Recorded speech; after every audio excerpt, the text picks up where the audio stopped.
Sometimes I have to pinch myself to realize that I live around the corner of Alexander Nevsky Cathedral here in Sofia, and essentially I never ever come here. You wouldn't believe it if I told you, but I walk by this place maybe 2 times a year. It's quite strange, isn't it? It's always a bit like visiting as a tourist when I come here, even though it's literally my street. Well, the long street, but it is my street technically. It's summer in Sofia. Finally. Sometimes I do pass by the eternal flame here. Again, I rarely come, but I always like seeing this fire. I don't know many places that have this, like a literal eternal fire. It's a historical memorial for basically all the Bulgarians that passed for the freedom of their countrymen right now. And there's often people bringing flowers. So it is obviously the heart of the city. We have Nevsky Cathedral right here. Recently what's been done is it all looks very neat, doesn't it? Very, very clean and polished. What's recently been done is that this place has been turned into a pedestrianized area, at least half of the cathedral square, because in the back there are still cars in the parking. I wish they would have made some more of a courageous decision, just make the whole of Bulgaria a pedestrian zone all the way to Serdica Mall, for example. Because if you look at municipalities in Western Europe, they just make it a pedestrianized zone, like Slovakia does, as for example, very, very rigorously. And then what happens is the drivers complain for a bit, but after a week they adapt, and after that traffic just moves around the pedestrianized area. People get used to it and they think, oh, it's actually a real nice place to walk, which is always the case. See, right now we can just walk along here. It's a nice pedestrianized area. Again, it looks very neat. Thing in Bulgaria is that at least in Sofia, they was used to have better how should I say, what do you call it again? People lay the pave makers, I don't know, I forgot the word. The best ones always historically were from Divlja, which is a town in western Bulgaria, Divlja. Most Bulgarians do not know that, but the men from Divlja, gonna be sprayed here. The men from Divlja back in the day were taken all over the whole of Bulgaria to lay the bricks, let's say, because they were the best ones. They made the tightest streets, and I was in Divlja 2 years ago, and they still have their own paved streets with these very old little tiles, and it hasn't been touched probably in 80 years and still looks very, very tight. Now the people who made this street, they were not from Divlja, and probably this is all laid on sand. As we can see, the sand's already coming through after some rain, and in 5 years you will need to do all of this again. So on the surface it looks okay, but in 5 years, see, we can already spot the, it's essentially shit work. That's the thing with modern day Bulgaria. A lot of money goes into these little projects, but then we can see a lot of things that are just not okay. For example, here this part is actually raised higher than the level over there, and things just money is being splurged. Although this is a big improvement compared to how things looked a few years ago. It really is. It's getting slightly, very slowly it's getting better. Here's Tsar Simeon, I believe, a statue that was ridiculed. It's been, how should I say it, installed here a few years ago, and many people made fun of his eyes. Oh, I'm sorry, it's Tsar Samuil, sorry for that. Tsar of Bulgaria. He was the Tsar of the country from 1997 to 1014. And many people ridiculed his eyes on the statue, and they are a bit, as you can see, it looks a bit out of place. But nonetheless, I appreciate that the installed statue is quite nice otherwise. It's good to keep making history, keep adding statues.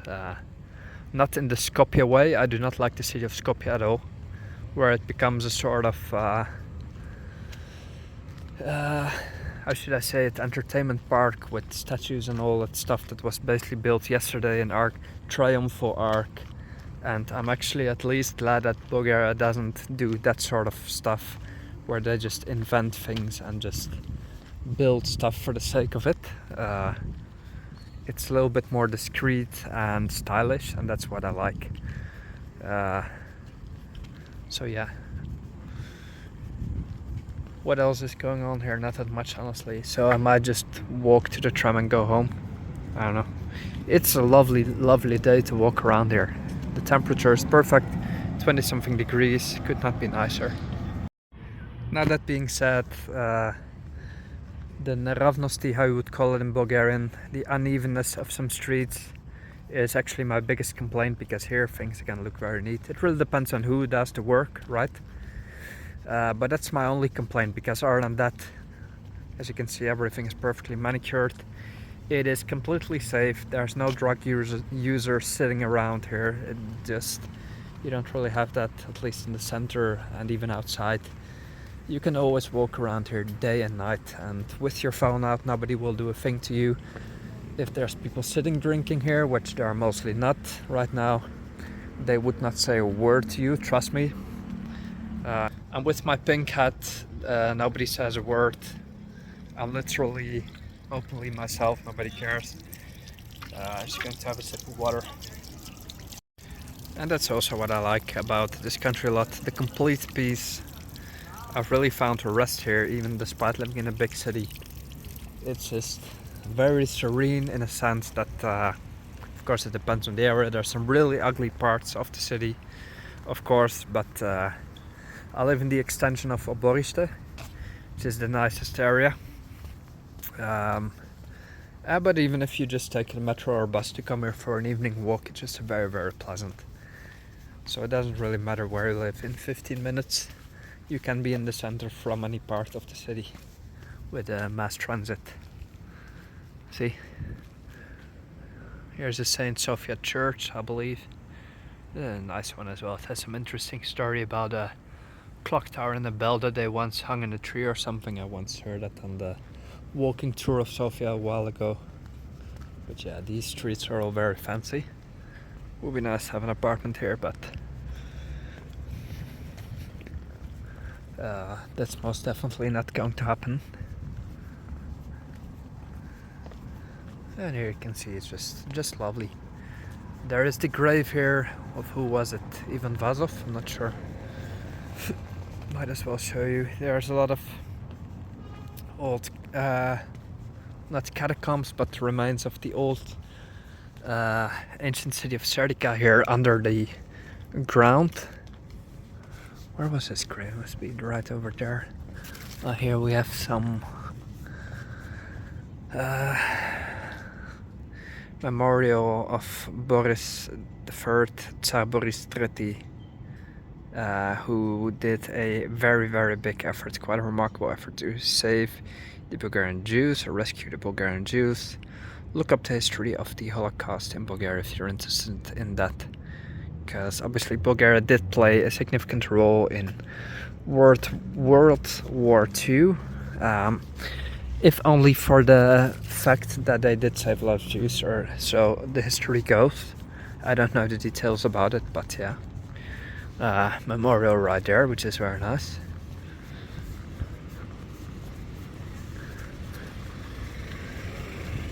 And once again, you can just walk around here without any concern, even if it's dark.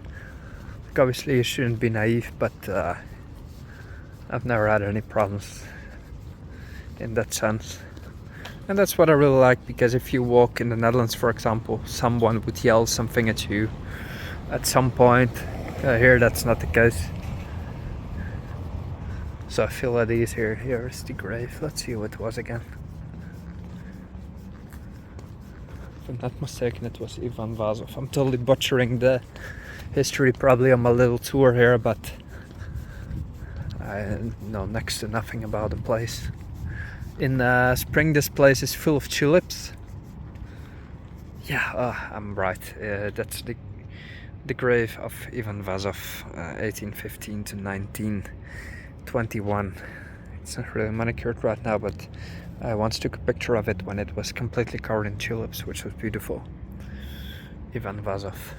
I wonder how many Bulgarians actually know that he's here. Like, is this actually his burial place? I believe it is.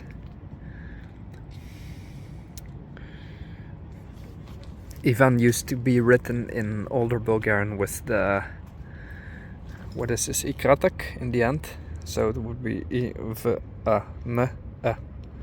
Vazov, Vazov. But in modern Bulgarian, the ikratak is removed from the end of those words, let's say. Anyway, let's honor this place. It is a very significant place for the history of, well, the culture of Bulgaria. Very, very much so. And now we are again at, what will it be, Plošťad Alexander Nevsky. Isn't it gorgeous? There are some tourists around, but not many, and that's because the Nevsky Cathedral is a little bit cut off from the main center, from the pedestrianized area at least. You need to do a little bit of a detour, and that's the thing why I'm very much in favor of a larger pedestrianized area, to walk here all the way without interruption of cars. That's not going to happen anytime soon.